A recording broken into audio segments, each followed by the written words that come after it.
And so, as if this were a conference, I am the very important chair of the congratulations. Conference committee, right? Who's going to introduce her.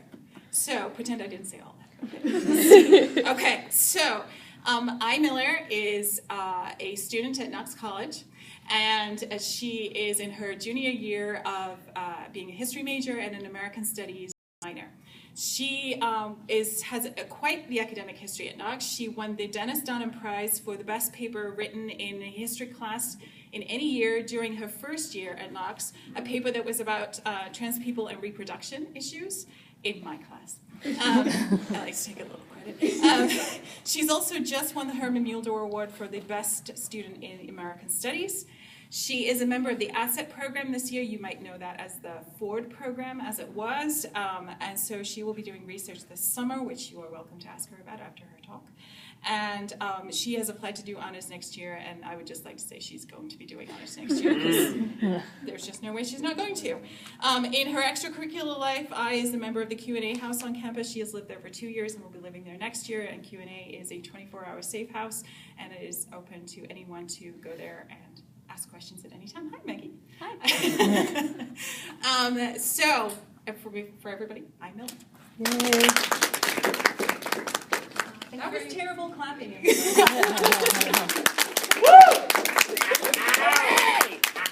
Thank you, Kate. And I would like to thank Kate again. Kate is my advisor at Knox College and has really helped carry this project through. It started out in that paper in her class, and I really wouldn't be up here today talking without her. So thank you, Kate. I'd also like to thank the Galesburg Public Library for providing the space for me to give this talk publicly, and I'd like to thank everyone who came today. I really appreciate it. Your private parts are different, aren't they? Katie Couric asked of Carmen Carrera. Couric, a news anchor and journalist, might be the last person one would expect to be asking deeply invasive questions about someone's genitals on national television. But on January 6th, on her daytime talk show, Couric asked transgender model Carmen Carrera that exact question. This was not the first time a transgender person was asked about their genitalia on live TV, nor will it probably be the last. Almost every adult in America knows something about transgender transitions. How else would Katie Couric know to ask about the state of Carrera's genitalia? But as the interview clearly exposes, what the American public knows about transition is limited. What Couric believed her viewers would be most interested in was information about what I will call the surgery, the procedure that makes you into a man or woman when you were the opposite before. The surgery has historically been the focus of transition and is what many people still to this day consider to be the single transformative moment that makes an individual male or female. But the process of transitioning is much, much more than a single surgery. Some transgender people get no surgery at all and are content to live their lives only taking hormones. Some take no hormones at all. Some only get specific surgeries, because despite what the notion of the surgery would have you believe, there are many different kinds of transition surgeries. What does transition mean, then?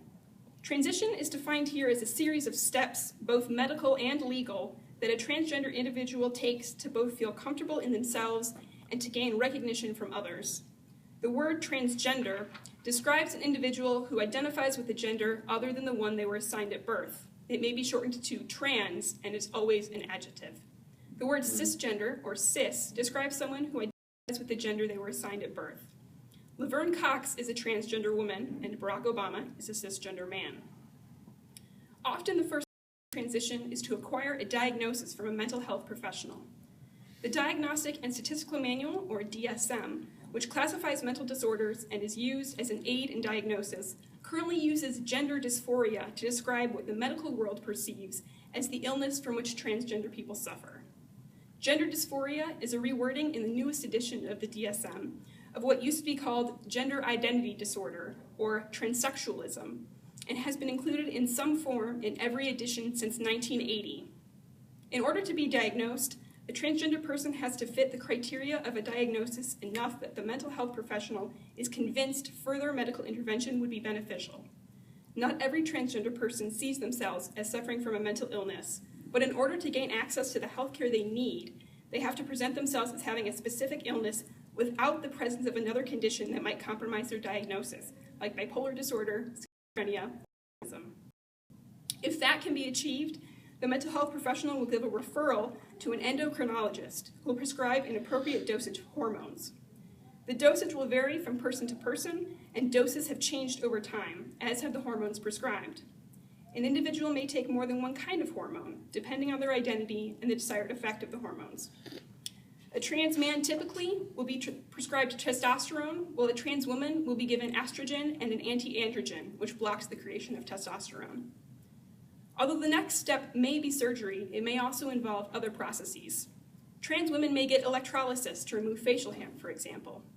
If an individual wants to legally change their name, they may do so at any point, as the legal system recognizes reasons beyond transition to change one's name. That part of the legal process, however, may require a fee, and in some states require publication of that name change. This puts a transgender individual at risk of violence, especially if the name changes obviously from one gender to another. The change of sex on a driver's license requires letters from a medical professional indicating that an individual is undergoing transition, a legal affirmation of the decisions doctors have made about what constitutes transitioning.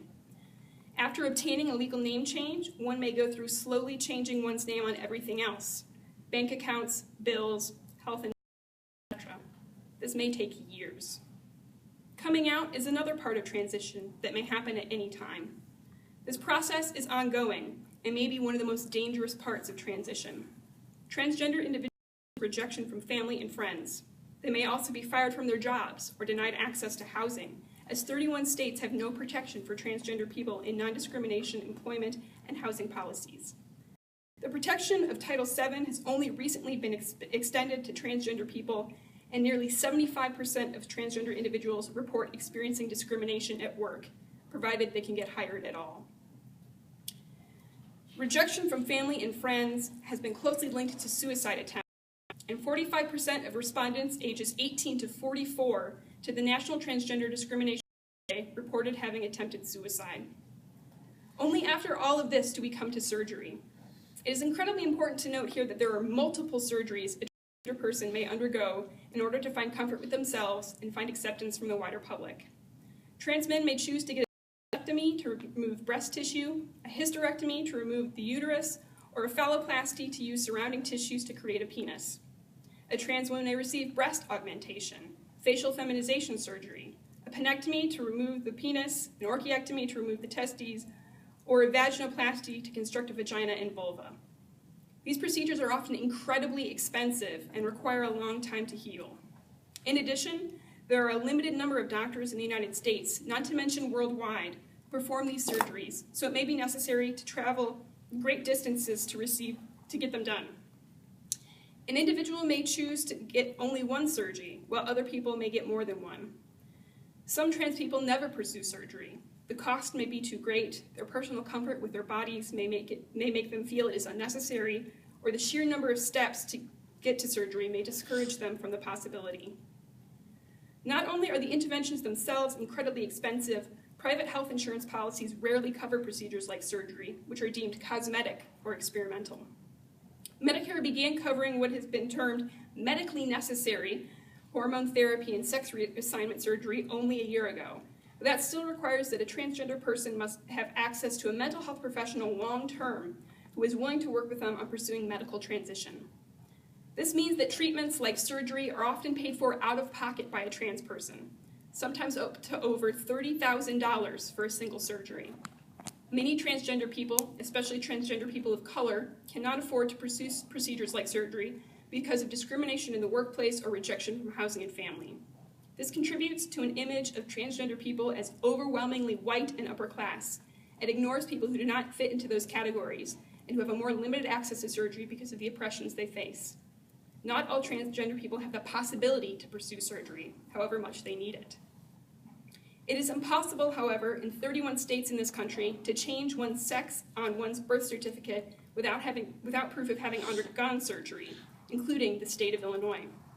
This assumes you are not from one of the 4 states where it is impossible to change your sex on your birth certificate at all.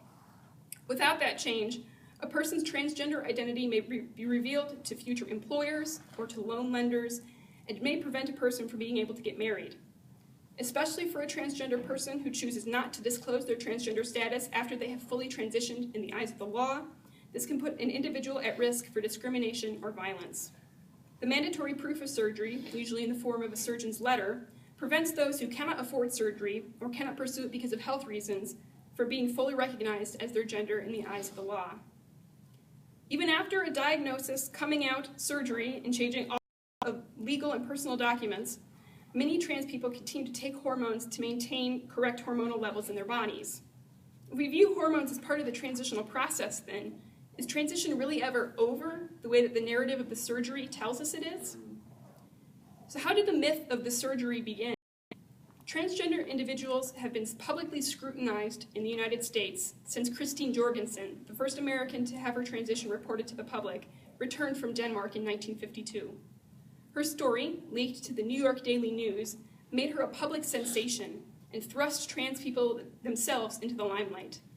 But doctors had noticed transgender phenomena as early as 1877 in Europe.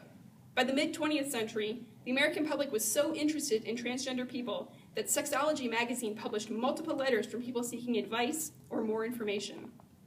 The magazine also published an article by David O. Caldwell entitled Psychopathia Transsexualis in 1949, a full 2 years before Jorgensen received any kind of treatment in Denmark. But these publications rarely took transgender people seriously. Caldwell saw transgender individuals as suffering from some kind of pathological obsession that led them to demand, quote, often impossible, elaborate surgery that would turn him into a complete woman or her into a biologically perfect male. Other doctors in the United States agreed with Caldwell and insisted that the correct treatment for transgender people's perceived mental illness was anything from long-term psychotherapy to joining a homosexual colony to shock treatment and lobotomies. Ralph Greenson and Green co-founded a program to study transgender people at UCLA in 1962, and in the years it was open, refused surgery to all participants. Yet they used the criteria of a desire and demand for surgery as the center of the illness they were studying.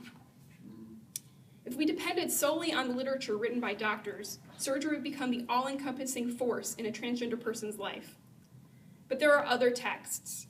Despite many doctors encouraging transgender people to hide their pasts once they had fully transitioned, the majority of memoirs and other written works we have come from transgender people who were known